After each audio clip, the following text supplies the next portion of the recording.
Kai is a below-average human who works for the Urza Foundation, and despite being too weak to actually do anything about it, he still wants to do everything he can to prevent another race war and maintain the peace of this world. One day, he finds a girl chained up on a sky platform, and from the way she looks, she's apparently half angel and half demon, and upon seeing him, she begs him to help free her. However, none of this makes sense to him since angels and demons have been at war with humans for a long time, yet she hasn't said even one racist insult towards him, so he knows something must be terribly wrong. Some time ago, Kai steps out of a car and uses a pair of binoculars to start his observation. Meanwhile, his teammates are sitting in the back of the car and they are bored out of their minds. They hate having to come out here and wait for Kai, but he always observes the graveyard for at least 100 seconds, so there's no way he'd stop in the middle of it. Centuries ago, there had been a long-standing war between the demons, the celestials, the spirits, mythical beasts, and humans, and the war causes a great deal of devastation. So Kai wants to make sure something like that never happens again. He's currently a part of the Urza Foundation, and he has an obligation to observe this graveyard, where the demons have been sealed away to make sure nothing goes wrong. After 5 minutes have passed, Kai puts his binoculars down and reports that no abnormalities have been spotted, so the demons are still properly sealed away. He heads back to the car and they all start heading back to base, but along the way, his teammate asks Kai why he needs to check the graveyard so often when no demons have managed to escape in the past century. Kai acknowledges that the graveyard is decently secure, but as part of their job as members of the Humanity Aegis Agency, to make sure that the demons never get out. The girl understands his point, but the guy still complains that there are 3 other graveyard seals in the world, so their patrols are useless if they are only keeping track of this one. Kai assures him that the other graveyards are also being adequately monitored by other agents because humanity can afford to let a demon get loose. So even if the world is currently at peace, Kai refuses to let his guard down. Back at the agency, Kai is doing some training with a mythical beast simulation. However, the system warns him that it is really dangerous for him to attempt to train with a simulation of this level, since he is certified trash. However, Kai ignores this warning and charges at the dragon before attempting to knock it off its feet. However, the system was right as his attack didn't even budge the dragon, so if this wasn't a simulation, he would have become dragon food. But luckily, Saki is there to turn it off before he gets hurt. She complains about Kai taking too many risks, but he justifies it by saying training is meant to be risky, otherwise he wouldn't be able to improve himself. With how hard Kai works, the girl jokes that his name would have gone down in history if he was around to fight in the War of the 5 Races. But unlike the prophet Sid, Kai knows he's not cut out for something like that.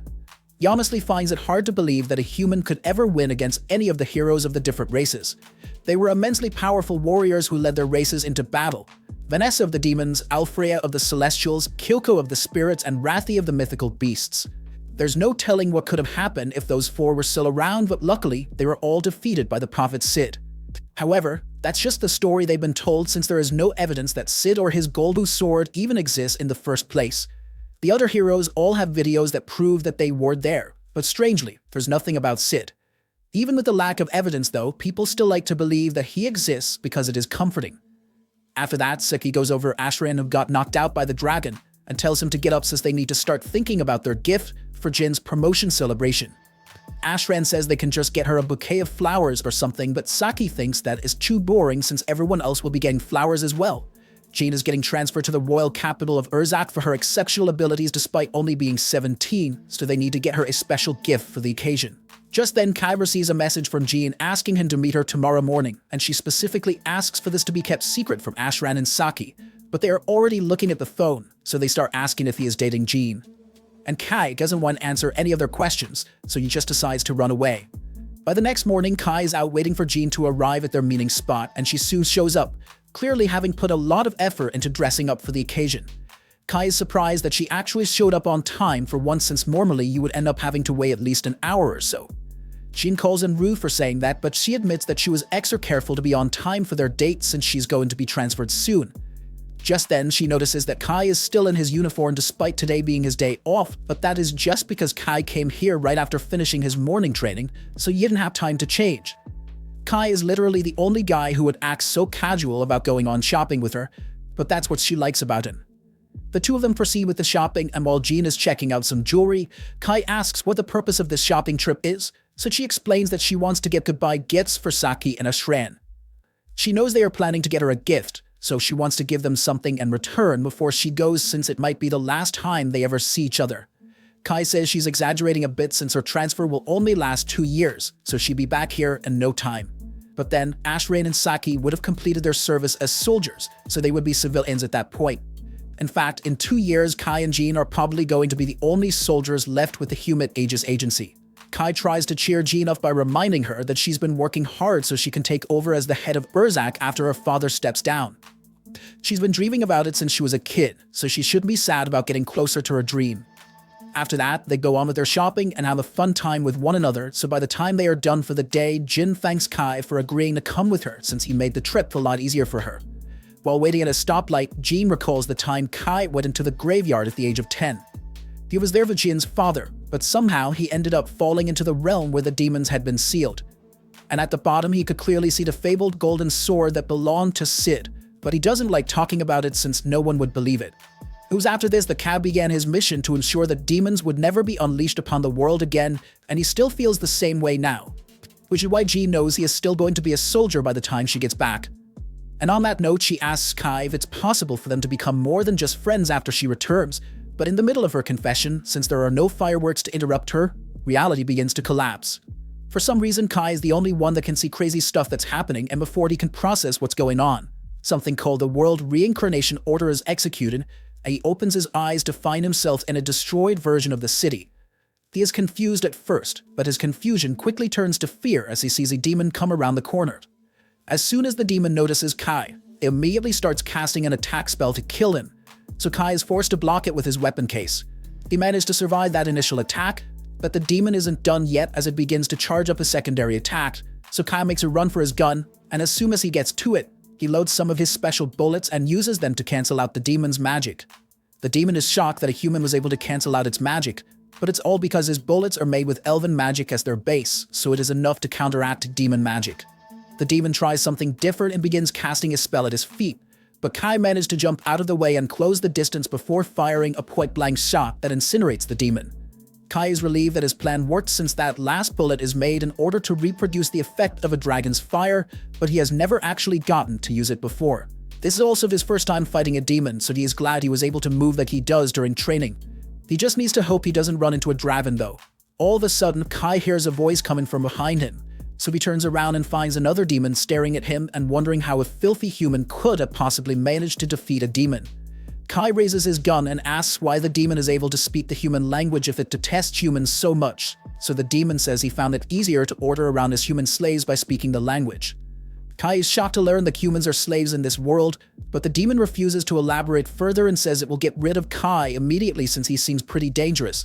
The demon is about to fire a powerful spell at Kai, but at the last second, someone throws a flashbang and while the demon is blinded, they pull Kai into a car and speed off.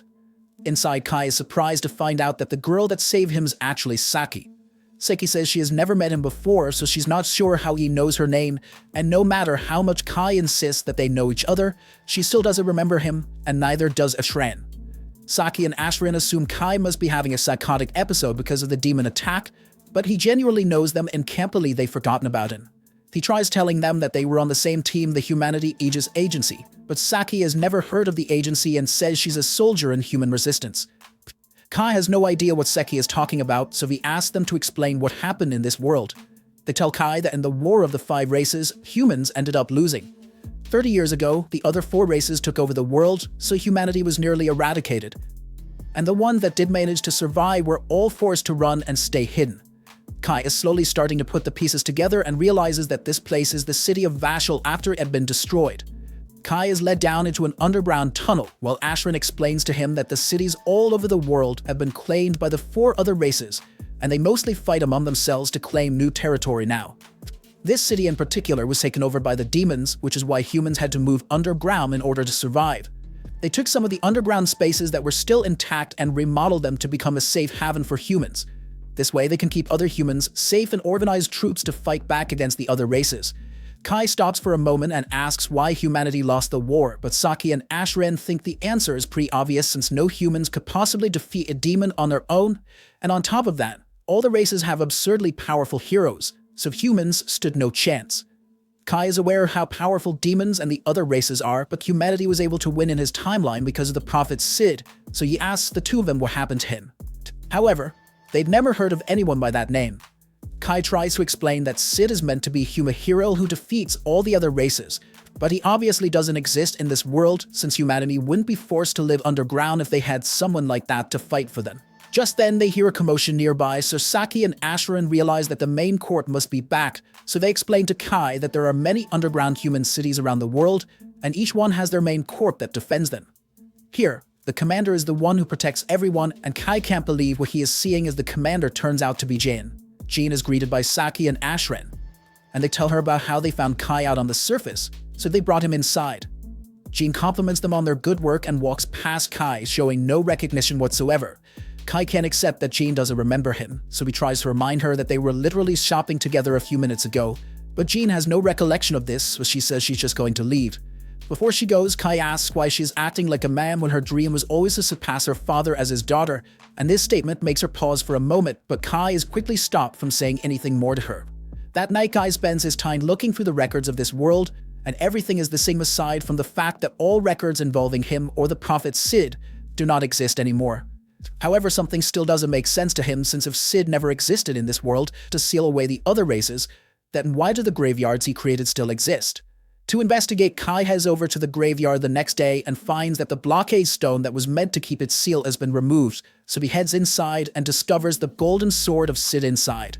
He walks up to it and grabs the sword, at which point he hears a voice telling him to never relinquish the sword because it is the world coordinate key, otherwise known as the code holder. The sword then opens a gate which transports Kai to a mysterious platform, and upon climbing the stairs he finds the half-angel, half-demon girl chained up. This was the end of episode 1. Thanks for watching. Subscribe to not miss the next part.